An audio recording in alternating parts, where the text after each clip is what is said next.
Um, the media has a big addiction, and of course, in diners across the country, the media has obsessively have stalked out the so-called white working class voters for many years.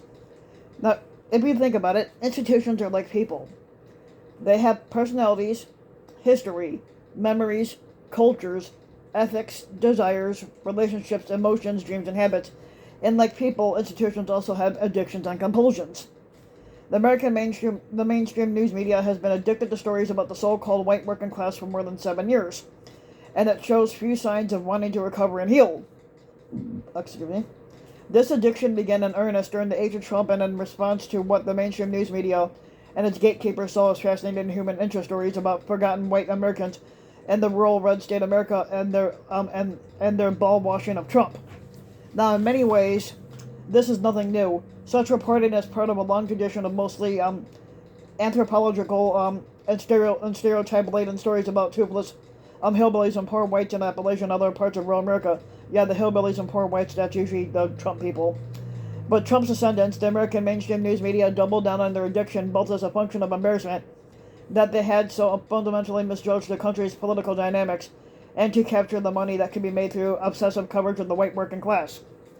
Now, in one of the most recent high-profile recent examples of this addiction by the mainstream news media, the New York Times ran a front-page story about President Biden's attempts to win over the white working class through a bold series of policies and other outreach efforts.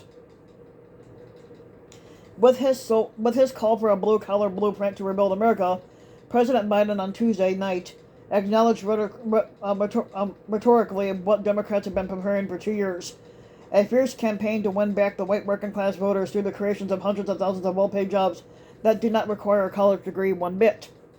Now, Biden's economically focused State of the Union address may have avoided the cultural appeals to the white working class that former squatter Donald Trump harnessed so effectively. The grievances encapsulated by fears of immigration, racial and gender diversity, and the sloganeering of the intellectual left. But at the speech's heart was an appeal to Congress to finish the job and a simple challenge: let's offer every American the path to a good career, whether they go to college or not. Democrats will have to match those jobs against Republican appeals aimed at white grievances encapsulated by fears of immigration, racial, and gender diversity, and the sloganeering of the intellectual left. Republicans had openly mocked Biden's Finish the Job slogan, and among working class voters, they had public opinion on their side. In a recent Washington Post ABC News, just 36% of Americans without a college degree had approved of the job that Biden was doing, compared with 53% of college graduates. His approval on economic issues was even worse, with 31% of voters without a degree approving of his handling on the economy. Now, the Times story continues with more polling data and who will win this political contest. Without doubt, Democrats have their work cut out for them, which is true. About two-thirds of eligible voters do not have a four-year college degree, and over the last decade, Democrats have lost ground with them, especially with the less educated white voters. In 2020, Biden won 61% of the college graduates, but only 45% of voters without a four-year college degree, and just 33% of white voters without a four-year degree. In a New York Times Siena College poll in September, 59% of the white working class voters said Republicans were the party of the working class, which they're not, compared with 28% who chose Democrats. 68% of these voters said that they agreed more with Republicans than Democrats in the economy, while just 25% had picked the Democrats. 68%, when it comes to Republicans, they suck on the economy. And now, beyond economics, the white working class voters had sided overwhelmingly with Republicans on building a border wall, which would not help anyway one bit, opposing gun control, stopping illegal immigration, and seeing gender as immutable and determined at birth. Now, Democrats caught between those sentiments on social policy and the party's core constituencies of people of color, women, and the college-educated are hoping that tangible improvements and well-being can persuade white voters without a college education to focus on their economic interest. Now, jobs are coming back. Pride is coming back because choices we made in the last 2 years, Biden said on Tuesday. This is the blue-collar blueprint to rebuild America and make a real difference in our lives. Now, in all, the recent Times story on the white working class embodies some of the worst habits that typify the American mainstream news media, the failures in the age of Trump and the ascendant fascism and racial authoritarianism. The euphemisms such as cultural issues and white grievances are used instead of directly and transparently discussing racism and white supremacy. Now, moreover, such euphemisms and literal whitewashed speech norms, they present the white supremacy and white racial resentment and rage as somehow based on the legitimate grievance instead of as a function of white privilege and other unearned advantages. Example, what exactly are these white grievances beyond a superficial listing of supposed issues? And what is white about them? The lack of specificity in the times that the piece gives credibility to claims and complaints that lack substantiating evidence. Now, these attempts at fairness, neutrality, objectivity, both-sidism, and horse race journalism by the American mainstream news media also remove the moral component from truth-telling. Now, here is the battle between neo-fascism and multiracial democracy, and it's presented as a matter of political disagreement and partisan polarization, instead of as an existential battle between good and evil.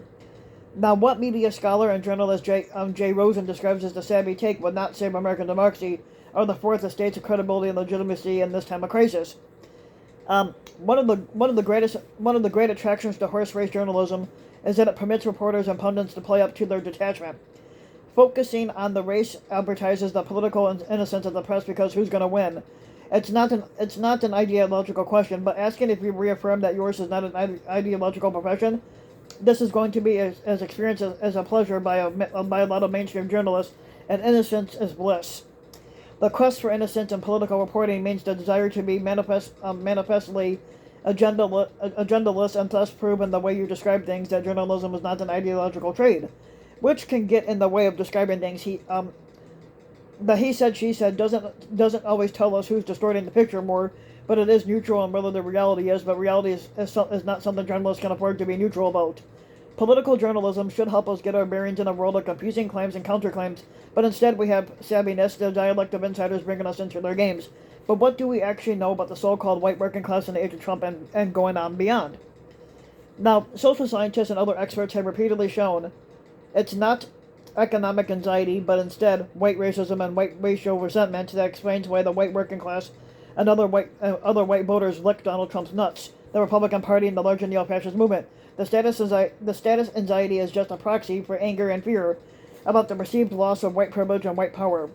This complements other findings which show that a larger number of not an outright majority of white Republicans, conservative, Trumpists, and right-leaning independents would support a dictatorship in America if it meant that white people, like them, would not have to share power in a democracy with black people. Now, Trump's failed Klan attack on January 6th is the literal embodiment of such white rage and contempt for a multiracial democracy. The political scientists and other researchers have also repeatedly shown that poor white people are more likely to support the Democratic Party and then not the Republicans. There's a qualifier to this data.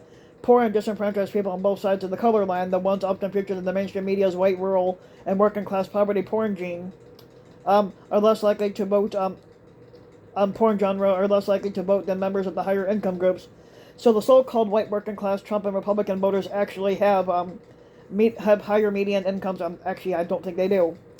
Often substantially so, depending on the state, than the national average. This fact is downplayed, if mentioned at all, by the American mainstream news media, in their writing and other coverage of Trumplandia and its real American, who everyone should bend over backward to understand and accommodate. Now, President Biden and the Democrats hope that improving the economic conditions of the Rust Belt and the white working class communities will somehow win those voters back to sanity and out of the orbit of the Republican Fascist Party and the crystal fascism and other right-wing extremist poison.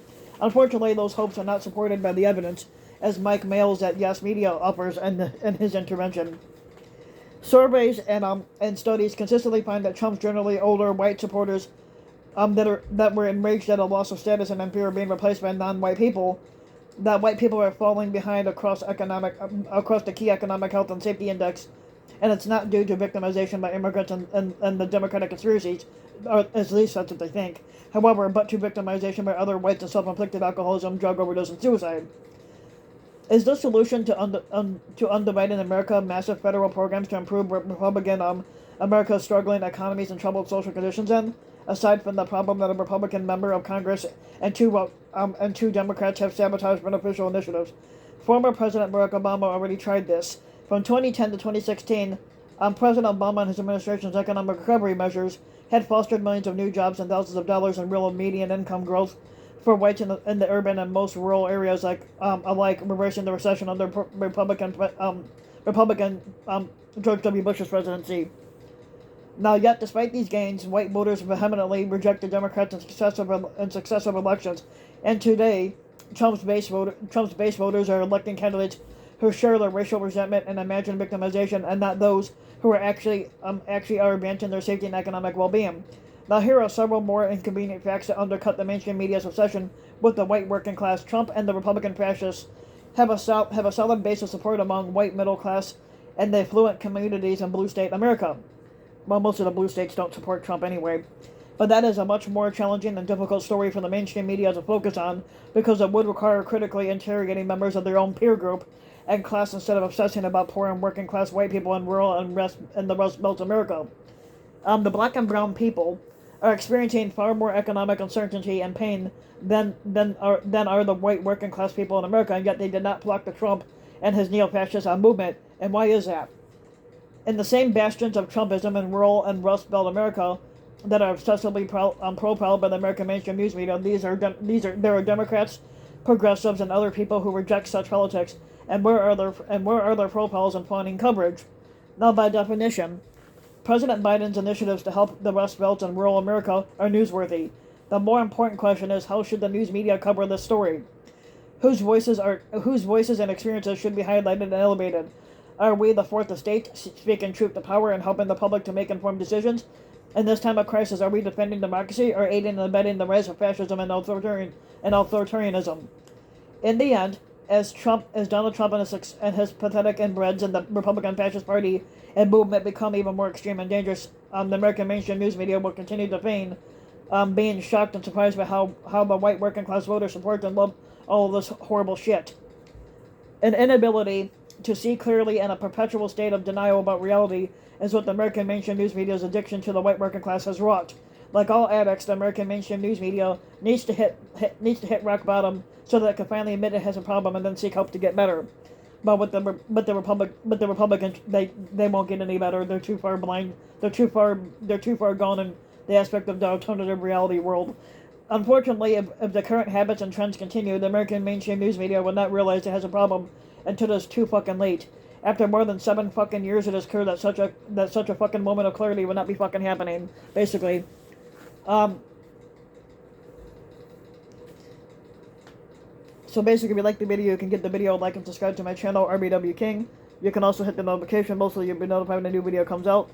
You can also leave a comment, let me know what you think. And if you like the video, if you want to support my work even further, you can donate to my Patreon link, which you can find in the about section of YouTube. For just as little as a few bucks a video, your donation can help go a long way. Thanks for listening.